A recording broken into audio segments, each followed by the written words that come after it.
everybody, Ashley Bottoms back again for my 4th installment of Tales from the Game Room.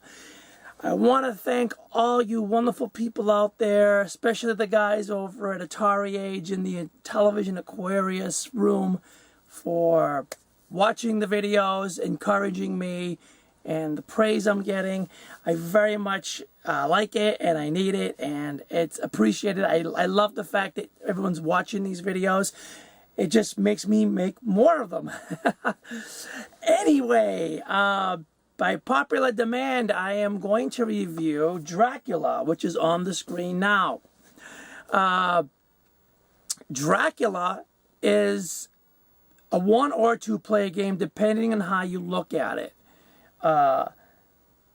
It's more of an adventure game where you play the role of Dracula, and your task is to bite victims, avoid being hit with stakes, and I guess you're supposed to get so many victims before the morning, and then get back to your coffin before, because once morning comes, of course, Dracula cannot withstand the ultraviolet rays of the sun.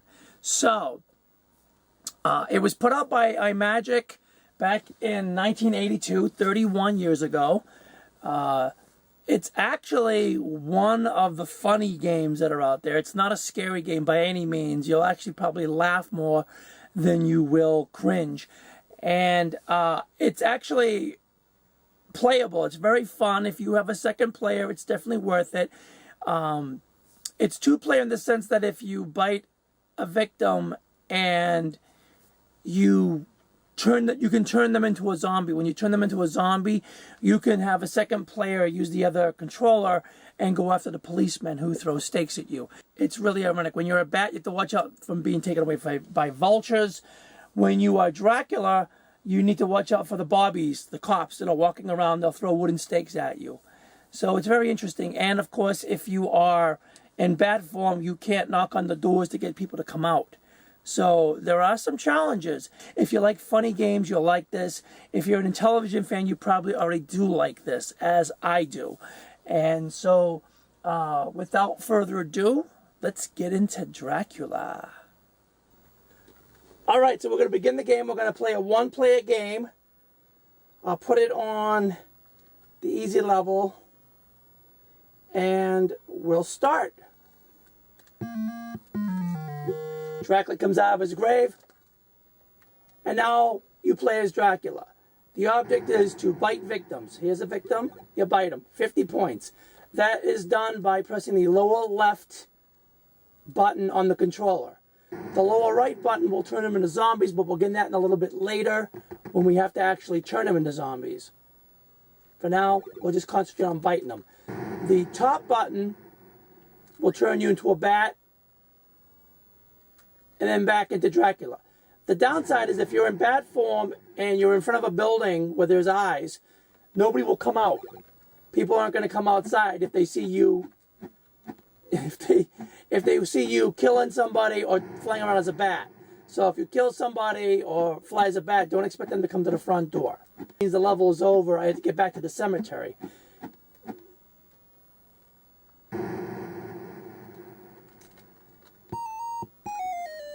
And I'm back in the cemetery before dawn. Now it's night 2. Alrighty, we're off to a good start. It's a fairly simplistic game. Anyone can pick up and play. The only drawback that I have to this game is that you have to do a lot of diagonal walking around, because they will try to, the victims, of course, are going to try to dodge you. So, by doing so, you're going to do a lot of diagonal movement. And that's kind of a pain in the butt on this game. It's the only drawback to this game that I see right now is diagonal movement. It's a hassle.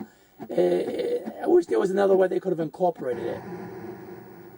Also know that if you're a bat, you have to watch out for the vultures that will come down and try to take you away. When you're Dracula, the bobbies, the policemen will throw stakes at you. They're probably going to come up to the next level. They come up in the third or fourth night, I believe. And they blow their whistles. As you can just hear. That's a cop right there. Now, he will chase you in human form, and he will throw stakes at you. I'm going to try to do this now while it's early in the game. And turn this guy into a zombie. Now that's where the second player comes in. Because as a second player, you want to be able to go after the policeman. If you can attack the policeman with the zombie, you'll kill the policeman, the Bobby. And you'll get 75 points for that. There you go. And the zombies kill the cops. Once the zombie kills the cop, the zombie goes away.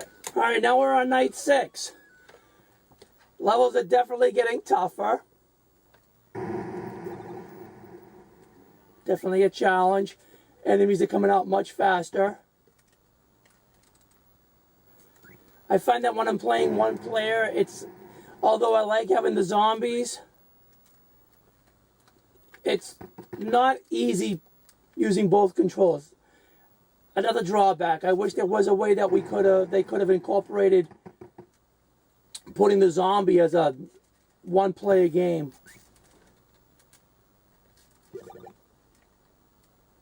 If a vulture takes you away, it's game over. So you do not want to have a vulture take you away. You're better off getting hit by stakes. So be very careful of that.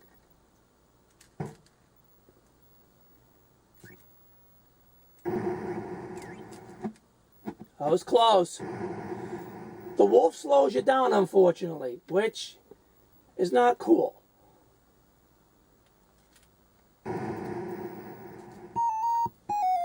But I did it. Now on night 7. As you can see, they're getting a little bit more aggressive. We also have to keep an eye on the clock for daytime. You don't want daytime. Daytime is an automatic game over as well. As you might know, the mythology of Dracula is Dracula can't withstand the ultraviolet rays of the sun. So you have a time limit. So you don't really want to dilly-dally around. You want to get these victims. That's what I said. Well, it's fun.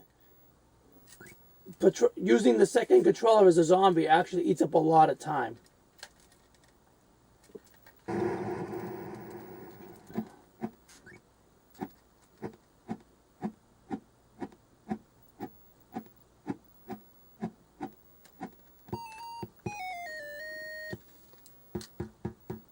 Alright, we're on night 10. The game is definitely getting difficult. The enemies are getting faster. The victims are starting to move more diligently. And you don't have much time when you turn into a bat to move faster. So it does make it a little difficult. Again, the control is the only part that really makes this difficult because you have to attack these victims before you can get another one. So you're kind of forced to, chase them around, which sucks. And as the levels get higher, you don't have much time. Time is definitely against you on this one. And unfortunately, there's only one victim out at a time. One of the drawbacks. I think if there were more than one victim, it may have made the game a little easier. But I don't think the system could handle that much going on the screen at once. They're really getting tough, these levels now. Now on level 11, night number 11. This is going to be tough.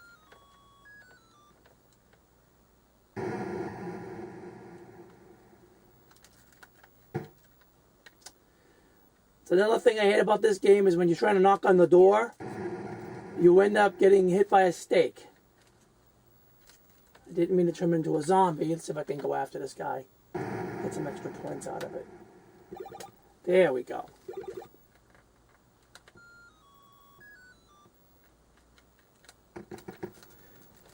as the levels go and get more difficult, you'll find your enemy ends up really being the clock. Because while I can dodge the bobbies and deal with the vultures, the clock is going to do me in. Because I'm chasing around these people and with all the dodging and worrying about what form I'm in, people tend to forget there's actually a clock that is against them from the get-go.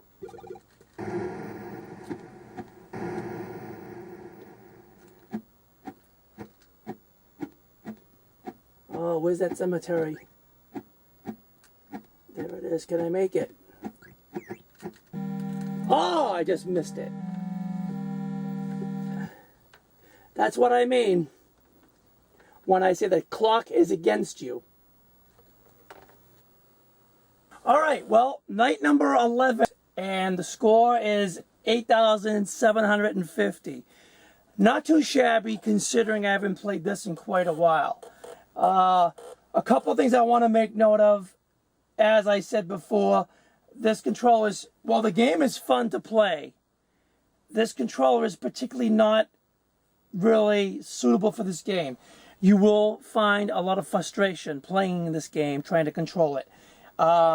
You also will want to have the overlays for the keypad, because the keypad does explain a lot. So if you don't have an overlay, you will actually find yourself trying to figure out how to begin this game. As you can see, I had a lot of fun playing it. It's a fun game. I mean, who doesn't like being the bad guy? I love being the bad guy, being able to kill the victims, and, you know, it's just a fun, well put together game. It has its funny moments. Anyone who's watching you playing is probably going to get a kick out of it. It's not going to scare kids, which is a good thing. And, you know, it's just overall, you'll enjoy it if you can get past the controller. I can handle the buttons. It's just the disc controller is not really made for this game. It's really difficult to steer Dracula diagonally, as you will find yourself doing over and over again in this game. I like it. I would recommend it for the gameplay and for the fun factor. It's, like I said, it's definitely going to give you some numb thumbs, especially if you last into the later levels like I did. And I would recommend finding a copy that at least has the overlays. This is one of those games that the overlays is very important to have, at least one. If not, you can probably find this game at a dirt mall or on eBay, you know, flea markets. They range probably about $5 for a decent copy with overlays. Maybe a little less if you can find them. It's a fun game. I enjoyed it. I hope you liked it. I also want to let everybody know that my show, Bottoms Up Appetite for Discussion, is on every Saturday evening at 9 o'clock p.m. Eastern Standard Time, live. So if you want to tune in, go to unregularradio.com and check it out. We also air our reruns on CNEU Rock Radio on Monday evenings at 6:30 p.m. Eastern Standard Time. And you can go to cneuradio.com and check out the reruns if you miss our live show. Again, I want to thank all of you for supporting me with the Tales from the Game Room. I enjoy having a game room and having all these games to be surrounded by, a lot of video game history, and I can't wait to bring you the next edition where I delve into another title that surrounds me here. So keep those requests for game titles coming, keep the emails coming, keep the praise coming, and I'll see you next time on the gaming field. So until next time, I'm Ashley Amber Bottoms. Tales from the Game Room. Happy gaming. Bye.